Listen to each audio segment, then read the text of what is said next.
Okay. Well, welcome everyone. I'm thrilled to have Lynne Roe here on talking about the topic of the return on investment of building trust. And Lynne is, I don't want to be distracted, but from letting people in the room, but Lynne is founder and president of LSR Consultants. She's a certified professional coach, group facilitator, and change maker. She helps independent business owners develop a foundation of leadership that serves as a catalyst for growth. She applies knowledge and skills acquired over decades of working with small and large companies, nonprofits, and family businesses. And she guides clients in building businesses that are both profitable, sustainable, and valuable, with a focus on strategic planning, sound decision-making, and leveraging their strengths and those of their teams. I've known Lynne for years, and every word that I just said here is so true. So it's really great to have her here presenting this workshop. So Lynne, it's all yours. Thanks. Thank you, Jonathan. Thank you so much. So today's topic is about how to build trust and why we should build trust. So what we learned today, I'm going to mostly talk about building trust on your team, but all of the skills that we talk about can apply to building trust with your family, building trust with your friends, building trust with your clients. So it can all be applied everywhere in your life. All right. So even though I'll mostly be talking about building trust with your team, just think I can apply this everywhere. Okay. So I just want to start by saying we talk about trust all the time, right? And I want to talk today a little bit differently about trust than maybe the way you've heard it talked about before. But let's just start with the fact that we trust people every day, and our whole society is built on trust. For example, I trust that the drivers of the other cars on the road are going to stay on their side of the road. That happens almost all the time, right? If it started to happen on a weekly basis that the people were on the wrong side of the road, we would all suddenly not trust. But because it's almost always the case, we do trust that drivers will stay on their side of the road. I trust that the cook in the restaurant is preparing the food in a safe manner. We have no way of knowing for sure, but we trust that they're doing that. And so we go ahead and eat there. There was a study reported by Harvard Business Review a few years ago that said that people are more likely to trust a stranger than they are a colleague. That's a pretty sad fact, right? Especially, I think the actual study said trust their boss. So it's a pretty sad fact that you'll trust a stranger more than you'll trust a colleague. But part of that is because you know more about them. You would say, I'm sure you would all say, I trust the drivers on the road to stay on their side of the road, but that doesn't mean I'd trust them to hold on to my wallet, right? So it's all about what is it that you do trust someone to do. So often when we hear people say, I can't trust that person, what does that really mean? Do you know exactly what it is that you're not trusting them for? Or maybe that you could trust them for? So that's the question you have to ask yourself when you hear somebody say, I don't trust that person. It doesn't necessarily mean they don't trust them to do anything. As a matter of fact, they probably would trust them to drive on the right side, on the correct side of the road. But what it really means is that they don't trust them to do something in particular, right? I don't trust that person because in the past they never showed up on time. Or I don't trust that person because in the past they did a terrible job on something for me, right? So you really need to start to break down why it is you don't trust someone for something. And then once you understand what you can and can't trust, then you can start to build trust and in the areas where you can trust, or have conversations about those things that you don't trust. So building trust also takes time. It takes time to build it. And that's why I use the word build, because it's an accumulation of acts, of things that help you to create trust, right? You can't say exactly when you start to trust somebody. Let me give you an example of that. Most of you probably have a significant other. At what point in your relationship, as you were getting to know that person, did you say, I love this person? It wasn't the first time you met them. It was somewhere along the way, and it was an accumulation of things that, situations that happened where you suddenly realized, oh, I love this person, right? Well, trust is the same way. You don't necessarily trust somebody the first second you meet them. But over time, something happens. There's some interaction between you that starts to build that trust.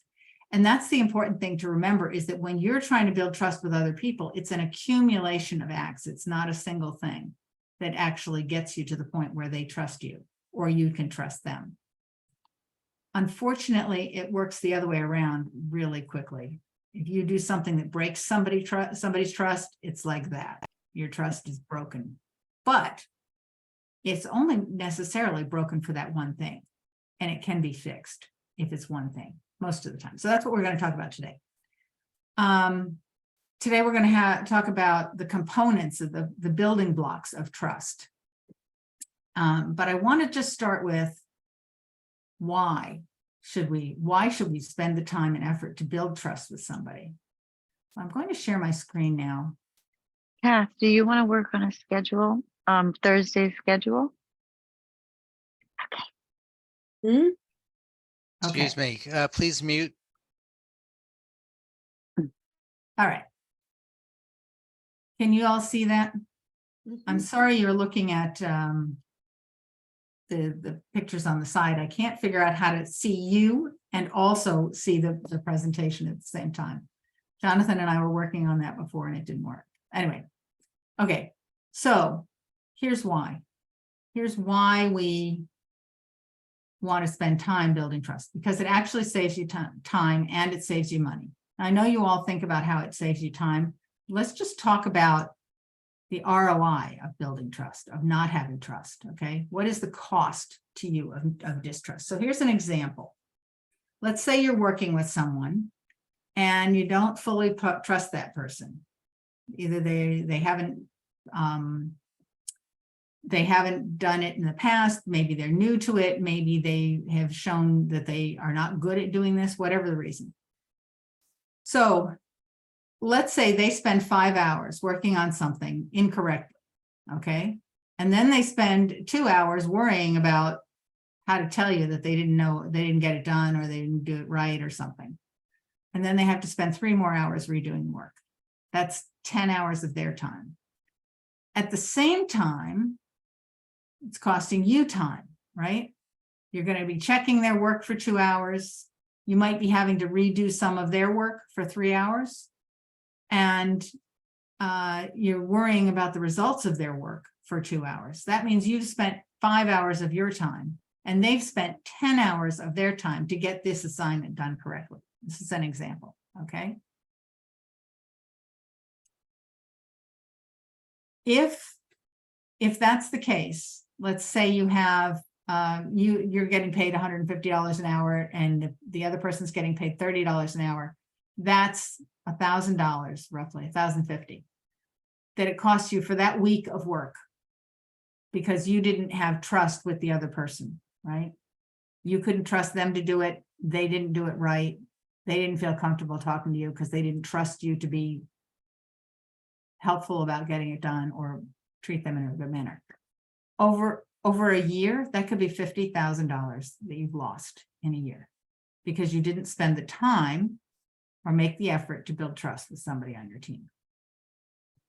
So that's what I mean by the ROI of trust. It's very expensive to ignore building the trust with somebody. Anybody have questions about that, how I did that? Got it? Okay.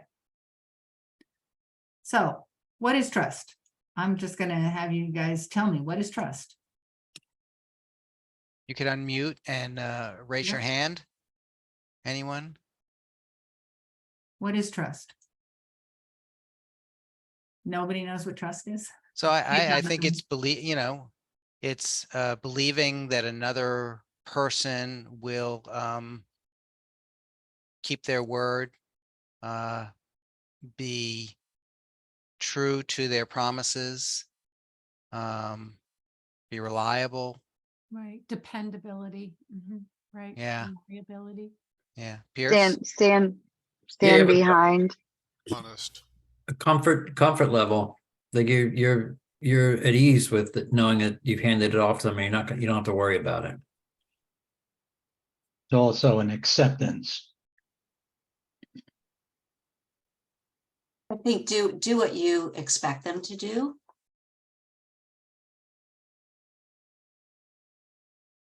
Great. Anything else? Trust is an express ticket to a lawsuit.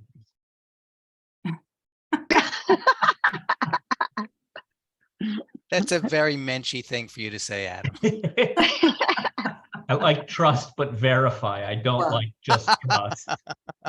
And I don't disagree with that. But the fact of the matter is that we all do need to build trust. So this is great. You know, it's being dependable. It's being true to your promises. Here's my definition. Doing what you said you were going to do, when you said you were going to do it, in the way you said you'd get it done. Right? Mhm. That's what you need to do to be trusted. So if you turn it around, you can trust someone else who does what they said they would do when they said they'd get it done in the manner they said they'd get it done by. How about good communication? Because when someone can communicate well, they're able to articulate what they're going to do, which then puts you at ease and lets you trust them. Yep. So good communication is critical for building trust. Absolutely. Absolutely. All right. So Stanley McChrystal said this: leadership contains certain elements of good management, but it requires that you inspire and that you build durable trust. So if you're going to be a good leader of your business, you have to inspire inspire others to trust you, and you need to inspire them to be trustworthy to you. Okay. So here's what we're going to talk about is you might not trust everything with everything, everyone with everything. I want to give you an example here. I trust my husband completely, I would say.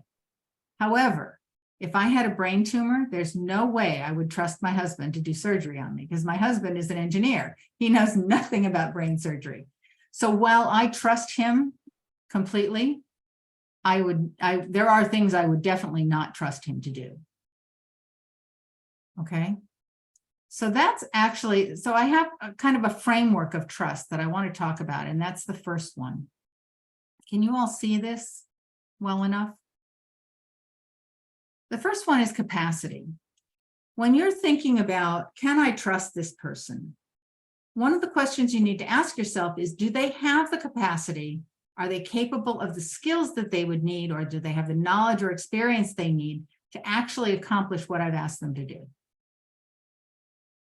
It works the other way around too. If someone asks you to do something, you need to ask yourself, do I have the capabilities, the skills, the knowledge, the experience, whatever I need to actually accomplish what they've asked me to do?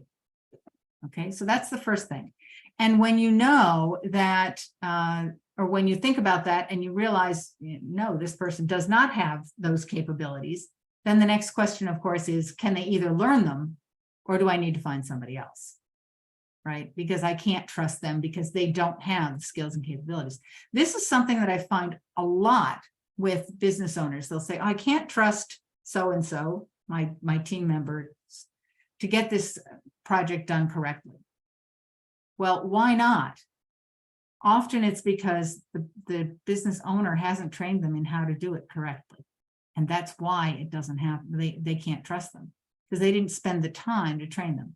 But sometimes it's they just don't have the experience that they need to have. So that's the first one. The second was integrity. So can I count on this person to always be honest, fair, and authentic? And with transparency and respecting boundaries. So all of that's kind of built into integrity. We know we don't really trust someone if they don't respect our boundaries. So if we're trying to build trust with someone else, we have to respect their boundaries. We know that we don't trust someone if they're not honest with us. So we know that if we want someone to trust us, we have to be honest with them. Fair, authentic, with transparency, right? It's a two-way street. Building trust is a two-way street.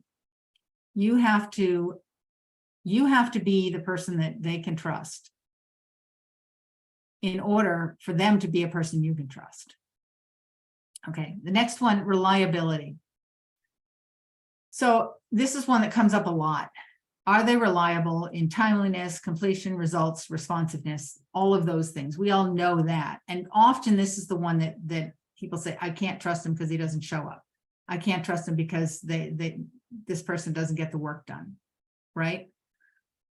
This is one that comes up a lot, but this is one of the easiest ones to fix.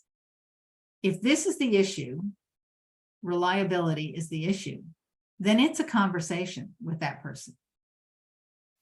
I'm having trouble with our relationship because there's a timeliness issue here. Or we need to talk about the due dates because we're having problems. It's not just one, but it keeps happening, right? That's something the conversation could fix. And very often, sometimes it's just people's personality. Some people, they just don't, they just are like that, and you have to accommodate them. So let me give you an example of that. I worked with a woman at a not-for-profit organization.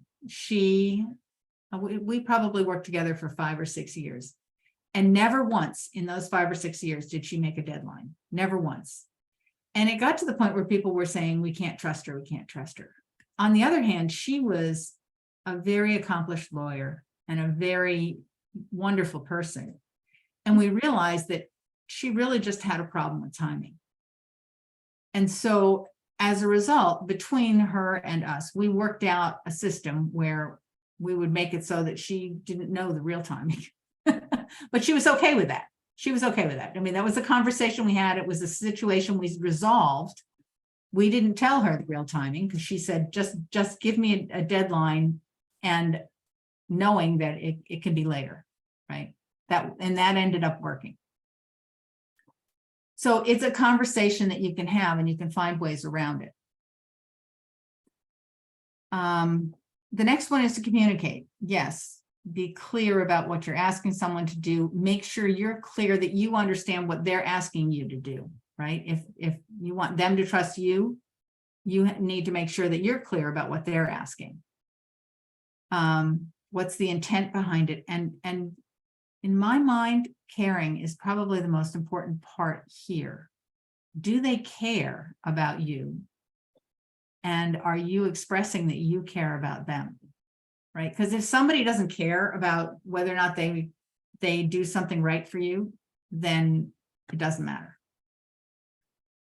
So communicate and be caring of what the other person is doing.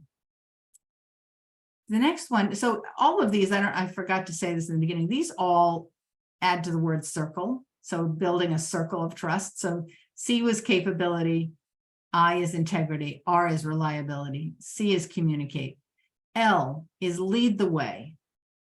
You need to be the first person to extend trust. Because when people feel that you trust them, they're much more likely to trust you. Okay. One of my clients was having trouble with trust, and we were talking about the first time that he felt that he was trusted in work, in his business. And he said, it was my first job. I knew nothing about the work that I was doing, but my boss would give me an assignment and tell me that she trusted me to learn what I didn't know, to come to her with the challenges that I had because I didn't know enough yet. But she really trusted me, and that was amazing because then I began to really trust her. So lead the way, be the first person to extend trust. And the last one, the E, is engage others. Help other people to understand these different components of trust and break it down so that if the challenge that you're having with somebody and in trust is a reliability challenge, you can then talk about that. If it's a capability challenge or a capacity challenge, you can talk about that. So engage others in this conversation. The last thing on this page is that the biggest thing to derail trust is breaking confidence. And I think it might be the one component, it's definitely the one component that's hardest to rebuild once it's broken, because you can't take back what's been said. However, very often, this is not, most of the time, this is breaking confidence is not something that's done intentionally, right? Which means it's one of two things. Either you said something that you didn't know was confidential and you spoke it to someone else, or they never told you that it was confidential, right? So if you're thinking about something that's where confidentiality is the issue, is a possible issue. Let me give you an example. Let's say someone says, I'm thinking about getting a divorce, okay? Unless they tell you that that information is out there publicly, you might not know that you shouldn't say anything. You might not know that they want that to be kept confidential. So you need to make it clear when something is confidential. And you also should ask, because then you won't accidentally break trust. It's really a two-way street. Breaking trust is a two-way street. You need to be having those conversations that continue to build trust and avoid and have conversations that will avoid the things that derail trust. But when trust is broken, it doesn't necessarily lead to a complete loss of trust. So let's just take a look at these real quickly. Capacity. Capacity is skills, knowledge, experience, results, and performance. So questions to ask. Do they have the necessary skills, knowledge, or experience, or whatever? Or make it clear to the other person that they don't, and ask for help, right? That's the actions you can take. For integrity, if you want to build trust with somebody else, be honest, be yourself, be clear about your boundaries, respect other people's boundaries. If reliability is an issue and you want to address that, be clear about what you will do and then always do it, or renegotiate in advance, right? So it happens, we make a commitment, we can't actually accomplish that commitment, but if you renegotiate in advance of the deadline, then trust is not broken. Communication, we talked about before, respecting others, listening, being truthful, being clear about what you expect, and letting them know that you care about what they're saying or they're doing. Lead the way, be that first person to extend trust, because when you trust them, they trust you. And then engage others. So have conversations about trust so that you don't get to the point where trust is broken. So that's my summary of the framework of building trust. And if anyone would like a copy of this framework, these last 2 pages, I'd be happy to send them to you. Just put an email or a message in the chat and I'll send it to you. All right, I'm going to stop sharing. So now we're going to have a conversation about what you learned, what you think, how you think you might be able to use some of this in your life. Do you want to, Jonathan, I don't know, you want to break up into small groups, breakout groups and do that, or stay in one big group? We could do let's do a short breakout, maybe 10 minutes, Okay, something like that. So then we can come back and compare our conversations. So I will put us into groups of 3, and we can see what our takeaways are and how we've yeah, used trust so I- to, yeah. think about how you could use something in this model in the next week or so. Okay, and where, and specifically where you could use it. Okay. I will see everyone in 10 minutes, and we will also join groups, Lynn and I.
Welcome back, everyone.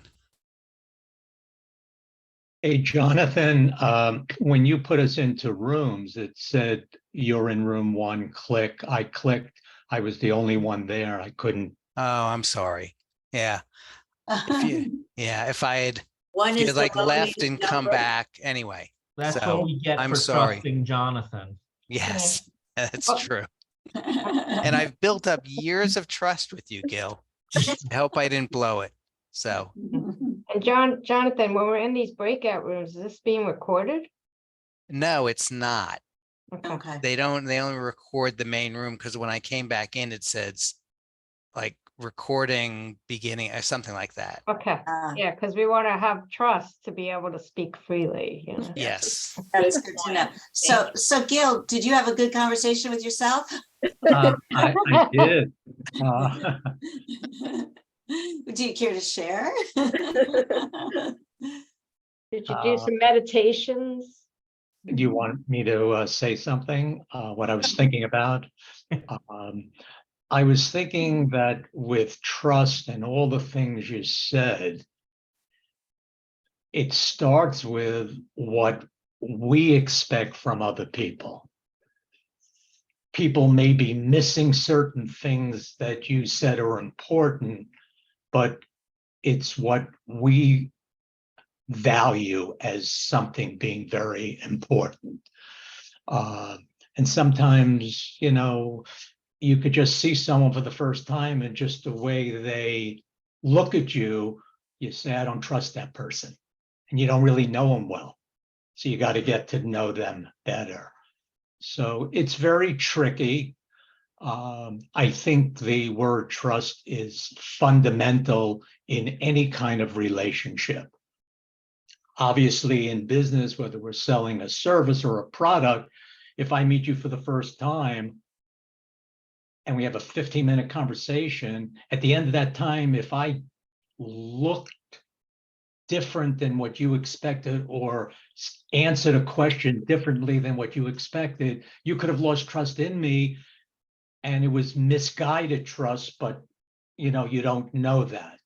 So it's very touchy. You gotta be on your toes all the time, and I guess you got to look at other people too to see signals. If you say something that upsets somebody, you may see an expression like what'd you say? And then, anyway, I'm talking to myself now because I was in a room for 10 minutes by myself. Yeah, I think that's an interesting point that you bring out that I wrote down here. When I know I do this when I meet people, and I know a lot of other people do. When you meet someone for the first time, you get you have this gut instinct about people.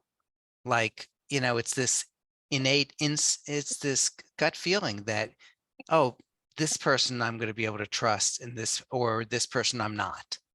And I wonder what that is. What do we do that expresses that? I mean, I, I don't know. I'm silly. I'm being silly about this, but when I look around the room, like each and every one of you, when I met them, I thought, oh, it's a good person. I want to talk to this person. I trust that person. So Jonathan, maybe I'm just naive. I don't know. we talked now? completely about that. Now he knows better.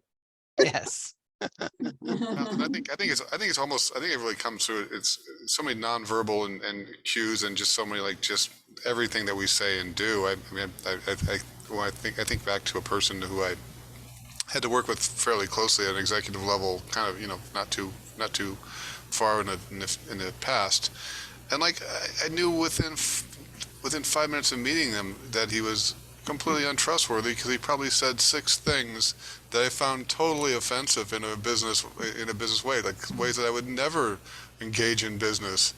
Like, just I could tell within 5 minutes what he was going to, that he was in business to basically take advantage of his customers, and that's kind of how he was. And he must have said 10 things in that time that made that clear. And I think it's everything we say and do becomes so clear to the people we're with. And that's that accumulation of things, right? It's not just one thing. Often it's the accumulation. And in that case, you had 6 to 10 interactions that all in a row very quickly that brought you to that conclusion right away. Right. I think Go eye ahead. contact makes me trust somebody. When somebody looks me in the eye, as opposed to, shifting all the time and looking away, that eye contact builds trust. So I think that is an immediate feeling when you meet someone. Yeah, I but some actually, people are very good at that. Oh, sorry. no, that's okay. That's okay, Michelle. I just learned something. I was in a marketing workshop last week, and I just learned, I probably kind of knew this already, but it really hit home for me. Like, when you're doing your marketing, and I'm not a marketing expert, I'm an attorney, but like, if your headline says one thing and the body says something else, you're going to lose trust right away, and nobody's going to read the rest, and nobody's going to even consider engaging your services. Like your message has to always be in alignment within itself. So I thought that was, that actually, it made me think about that. That's about authenticity. If you're saying something and your body is doing something different, then it's clear you're not being authentic. You're not being real about what you're saying. Yeah. Right. Yeah. But then it also has to go the next step further. Once they engage your services, it has to be consistent with what your messaging was. Yeah. So their expectations are completely aligned with what they were hoping to get. Well, that actually leads to making sure that your initial presentation is honest, and you don't say things that you are not going to do, or that you're trying to make up to get the sale. A friend of mine said to me the other day, I went into a conversation with a client that was not a happy client, and not all of them are happy sometimes. But, we worked on the situation, and she was ecstatic by the end, because we were able to turn it around, and, because of course we want to please them. And, but, she said, don't go into it like you're selling her. Go into it like it would be something you're doing for yourself, and speak like you're going to, because then if you never make up a story, then you're always going to follow through, and your branding will always be the same through to the end of the job, so just, that was some advice I got from yesterday. Like, that was Yeah. good. I actually tell people never trust an attorney who tells you they can get you a certain result, because attorneys can never promise a certain result. All they can promise is that they'll, try their heart, do their best to get you the result you want, but you can't guarantee a result when it comes to the law. Well, that's not entirely true, because I can also promise my clients it will cost too much and take too long. Oh, well, that you can promise them for sure. But That's honest. but that actually honest, builds yeah. trust too by saying that. Yeah. As a divorce attorney, I do a lot of litigation, but 99% of my cases settle. But I also understand that, I tried to point out to people, this is how much it's going to cost you. This is how long it's going to take. And it may be better to settle. But there are a lot of other lawyers out there that just take their cases right to trial because they don't even want to explain that to their client. And so, I think I build trust with clients by saying, it doesn't give me any joy taking your money, selling you down a river of false hope. I want you to understand these are the reasonable expectations. This is what the result's going to be. Patty, you started to say something before, and somebody else spoke over you. I can't remember what it was, but I was wondering what you thought. Yeah, just that I was with Alex and Lisa, and it was more, I think, maybe coming off of Gil. I'm trying to remember who said it now. It was a kind of more about, or Jonathan, your gut, so it really kind of was that, those first impressions and just someone's energy, I guess I'll say. We didn't really use that word in the room that we were in, but we all kind of really connected on that same feeling of like, and most of the time we're right, unless somebody kind of proves you wrong at some point, you're really, you're getting a read on that energy, and someone said eye contact, etc. So we did chat about that a bit. Good. Gil? Just something I wanted to share. We all provide services or products, and we may get hired on the basis of they trusting us. And I started to think of the other side, what breaks trust? And one of the most important things I find is not to follow up on the things you said you're going to do after you got a new customer, if we're talking about a business situation. So then, that customer very often is looking to find fault.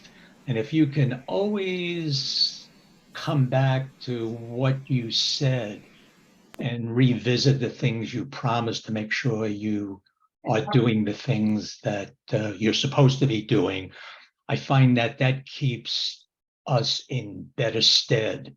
And trust is, trust is improved and strengthens with the relationship. It's by doing esteemable or things that you said you're going to do on time, whatever. Just a thought.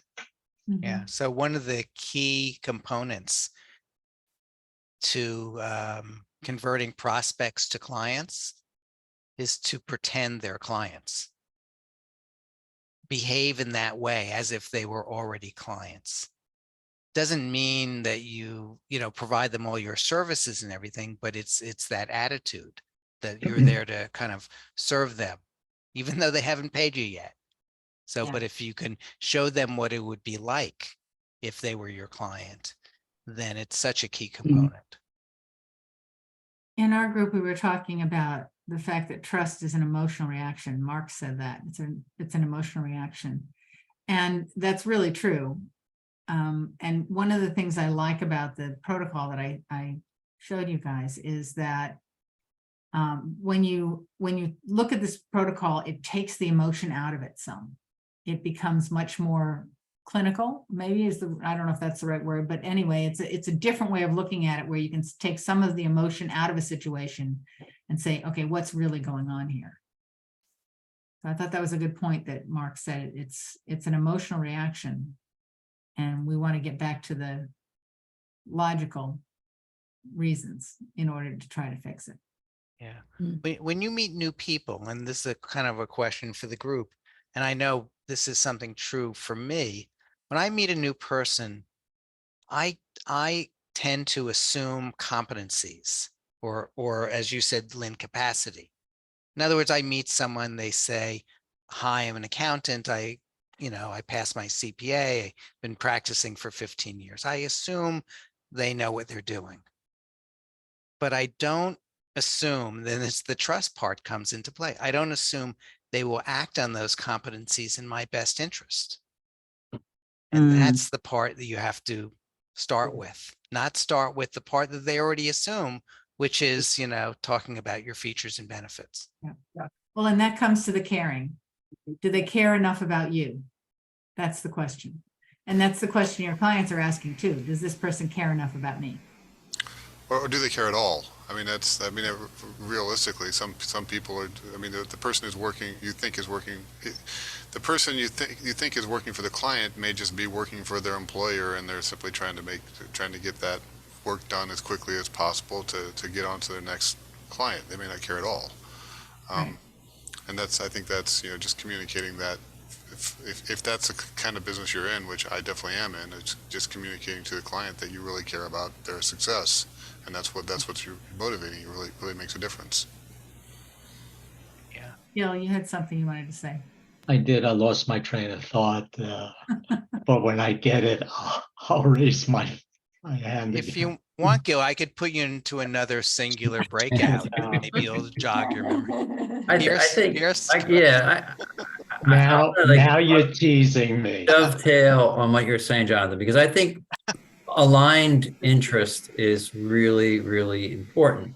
If you think about it, I was thinking back to where I last worked, which was a couple of years ago. And there was somebody there that I really, really didn't trust. They were not a trustworthy person, right? But the majority of people that I work with, they weren't bad people. Somebody may be after my job, right? That doesn't mean our interests are completely not aligned at that point. And I think that's different than not trusting a person to be honest or something like that.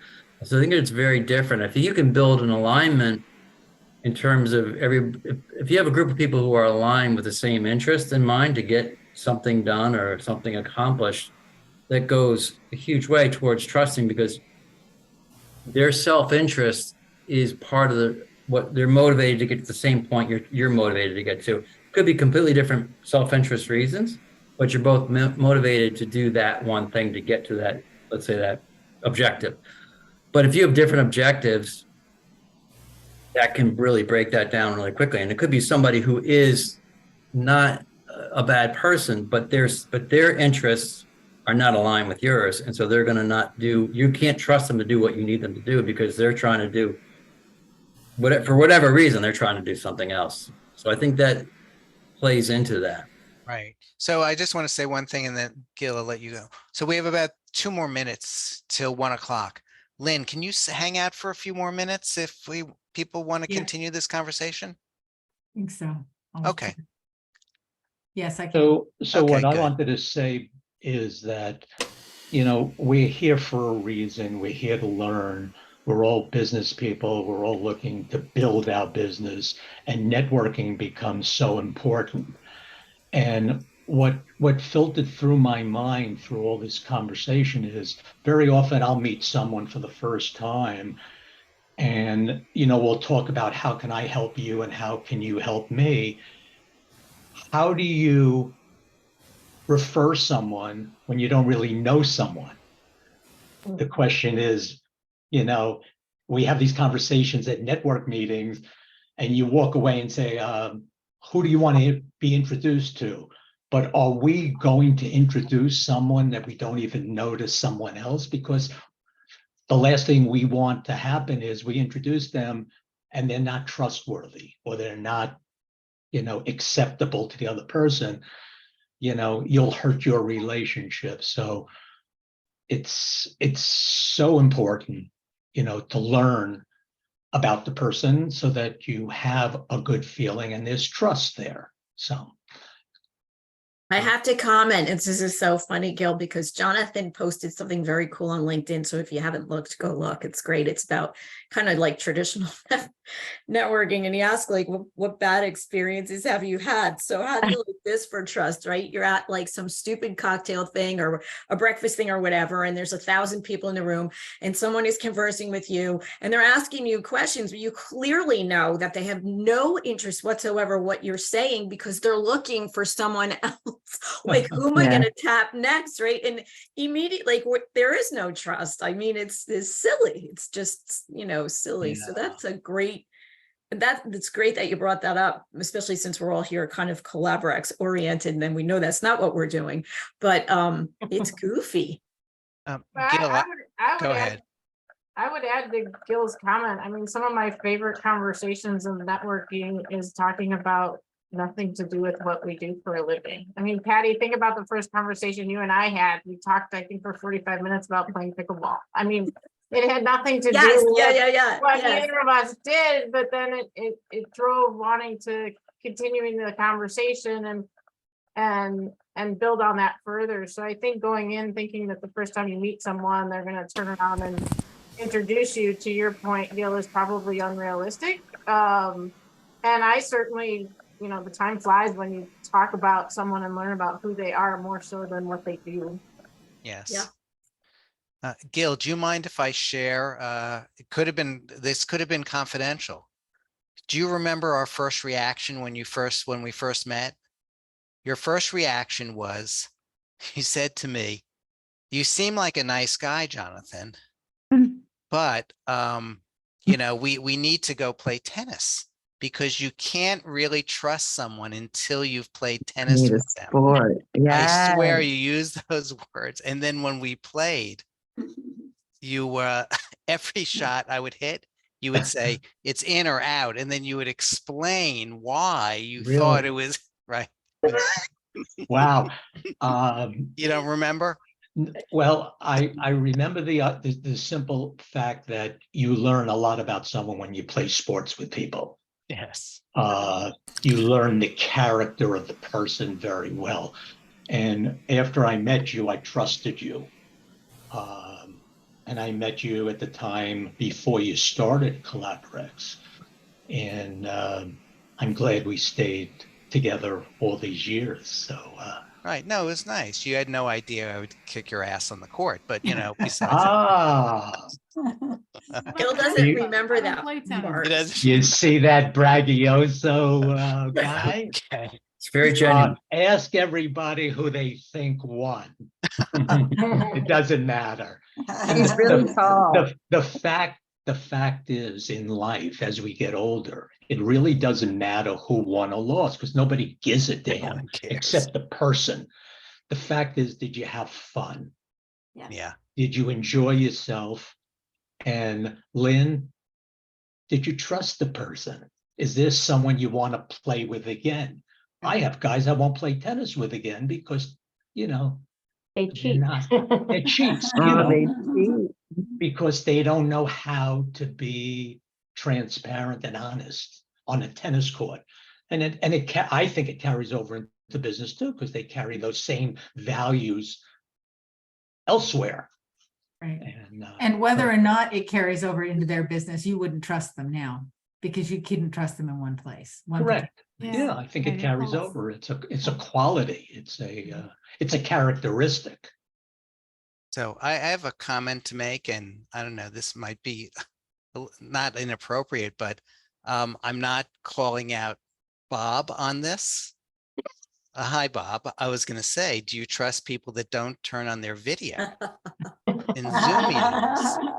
It's like, we're here, we're inviting everyone into our home and office. Sorry, Bob, but no, that's okay. You guys can join me with my Vietnamese pho for lunch. It's my only time to eat. So I didn't want to make everybody, salivate, but no, full transparency.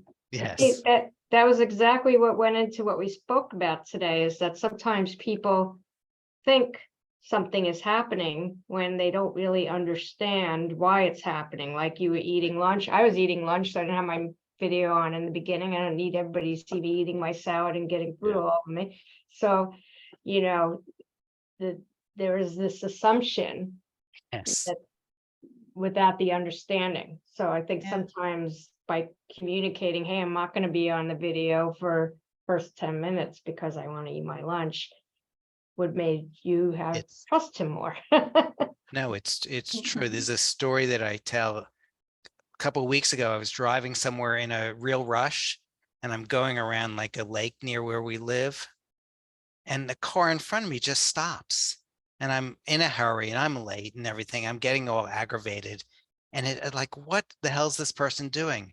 And then I see in front of his car a family of ducks crossing the road with like little, like it looked like 3-week-old chicks crossing, and is like, it instantly change your perspective. Like, Mm. and then of course I'm worried that some car the other way is going to hit the ducks or something. So I'm the one stopping. No. It takes time sometimes to stop yourself and not assume the worst. You know, I had Yes. a potential client cancel an appointment. She didn't get back to me by email or phone. And I was like, if this person calls back, I'm never inviting her into my office. And then I found out that her, you know, relative had a heart attack and was in the hospital. And, you know, and that's what I thought, like, wow, something really bad must have happened. But sometimes it's hard for you to assume the best in people. Actually, John, that could be a whole Zoom call, is just how to not assume that someone's trying to either get over on you or doing so. I mean, we all go there first. I mean, I'm speaking for all, you know, myself, but I go there right away, and it's like, I have to remind, it's very hard, especially like now. It's so, the atmospheres are so stressful, and people are really like just very much on a suspicious type of just wave, you know. And I just really, that would be something on how to conquer that, how to be open-minded, you know. Yeah. Oh, I like that, Lisa. I like your title for that, Yeah. talk. So I call it how to have positive intent, but you know, assume that people are coming from a good place, again, until they prove you otherwise. Because to several comments, you know, a lot of times it has nothing to do with you, and it is something else that really doesn't match potentially your thoughts that, you know, you're having. Or even the fact that people are going through things. I'm sorry, I'm bogarting this, but just people are going through things right now, and trying to be empathetic it takes a lot of mustering. It takes a lot of energy, and you know, sometimes we have to do these things and talk about it just so we gain footing to be that way. Yeah. Anyway, It's also being empathetic to yourself, or to looking at things and seeing the possibilities that good can come out of something. So this relates to, Carolyn, did we do the gratitude agenda the last time? So it's a TED talk on gratitude, and it's a woman that said, wouldn't you like to have the, you know, what did she say, Carolyn, the greatest thing in the world, and people visit you, and you know, you get gifts, and you have an 8-week vacation, and you she is going on about all these positive things. Right. And she says, the gift that I got was a brain tumor. Right. And they showed her scar, and she's tearing up during the TED talk. And she says, sometimes when something terrible happens, you have to look at it as a gift. And it's that reflection, that self-reflection of saying, maybe, you know, this isn't as bad as it seems, and just look at the horror of it, and that something good will come out of it. That was sorry, I just turned this into my therapy session. Yes, Carolyn? Sorry. That was a tough TED talk to watch. I was just glad it was short. Yes, I know. Yeah. Well, Jonathan, I just want to say I trust all the people you are introducing me to through Collaberex are high caliber people. I met you because You were my brother-in-law's college roommate. No, we I went to trusted law you school 1 year immediately. apart from each other. Yeah. Yeah, Yeah, we knew each other. I Yeah. trusted you immediately and I still do. And I feel like you're introducing me to wonderful people. So like that's automatic. So that I tell people that's what Collaberex does. Because I feel that. Thank you. Yeah.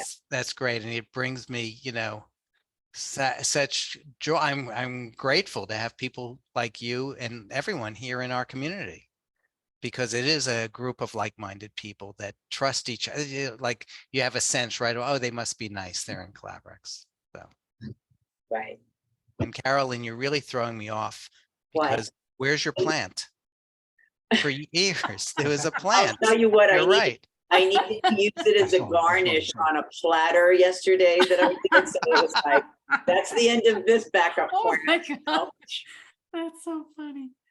Yes, I know. We all get so used to our backgrounds. So does anyone have any questions for Lynn, or Lynn, do you want to add anything? The only thing I would say is, remember that you have to be the one to extend trust first for them to trust you. I think that's an important point to remember. Okay. Yeah. Great presentation, Lynn. Yeah, Thank you Yeah. so Yeah, much. thanks. Great Great job. discussion. very Good clear, job. easy to Good job. follow, very, very useful in a very straightforward way. Thank you. And I'm glad you guys. all enjoyed- Jonathan, I put my information in the Right. notes, Hmm.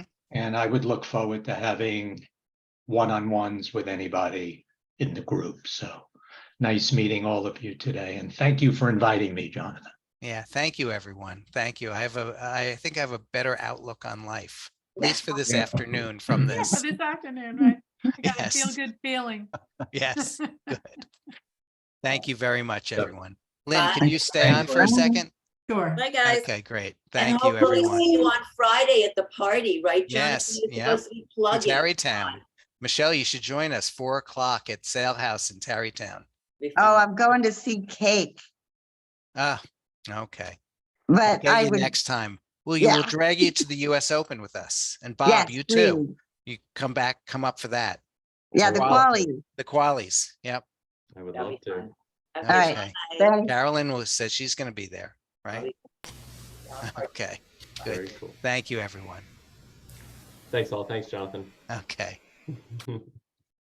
Shell, let's grab coffee. I know, I got to figure out how to turn this off. It's All permanent. right, you might have to help me with my Zoom techniques. I can give you Zoom lessons, sure. Okay, Lynn, that was very nice. Thanks. Okay. I'm glad you liked All it. right. Bye, Okay. guys. Bye-bye. Bye. So, Lynn, I will send you that. Hey, way to go. I mean, so what did I say? I said I wanted 24. We started with 26. And then near the end, it was down to like 24. And then when we went into breakouts, we lost a few people, Right. but we ended up with like 19. And that was It was a good discussion. it was a great discussion. Yeah. And it was a nice group of people. It didn't matter, that there was not 40 people or whatever. It's a Yeah. good, I'm happy with the turnout, especially for mid-July and things like that. Yeah, I was happy with the turnout too. Oh, let It's me better than I stop the thought. recording. Stop.